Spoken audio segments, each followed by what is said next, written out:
তাড়াতাড়ি সোনারপুর দক্ষিণে আজকে কি নিয়ে মিটিংটা হলো? কি নিয়ে মিটিং হবে? ইলেকশনের আগে ইলেকশন ভিত্তিক মিটিং হলো।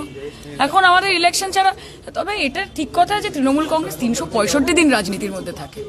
আমরা তো পলিটিক্যাল ট্যুরিজম করতে বাংলায় আসি না, আমরা এখানকার মানুষ। বিধায়িকা 24 ঘন্টা এখানে থাকেন, মানুষের মধ্যে থাকেন, যে আমাদের কোনো টেনশন নেই। বিজেপিতে রূপা গঙ্গোপাধ্যায় দাঁড়িয়েছে, খুব ভালো করেছে, সেক্ষেত্রে দাঁড়াবেন না কেন? দাঁড়ান।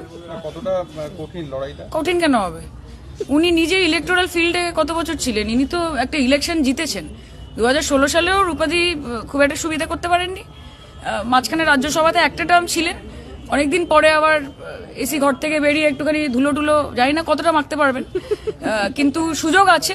ওনাকে বলবো হারজিত পরের কথা, এনজয় দ্য জার্নি, এনজয় করুন। একটা পলিটিক্যাল জার্নি, একটা ইলেকটোরাল জার্নি।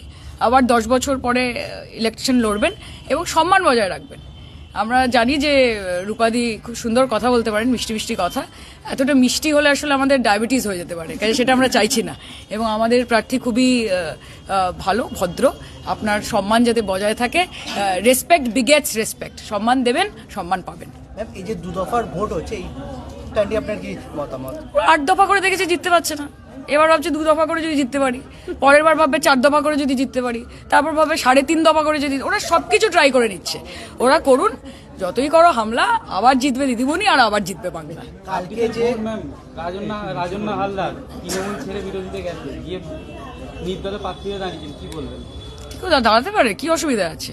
ওরও একটু ভোট খেলতে খেলতে, মানে খেলাধুলা করতে ইচ্ছে হচ্ছে, করুক না।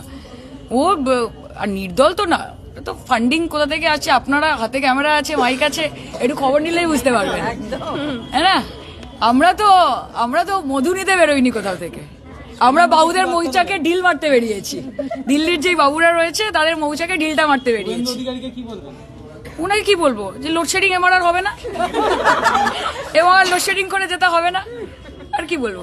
খেলা হবে, ভবানীপুরেও হবে, সোনারপুর দক্ষিণে হবে, গোটা বাংলা জুড়ে হবে। Thank you. এই যে কালকে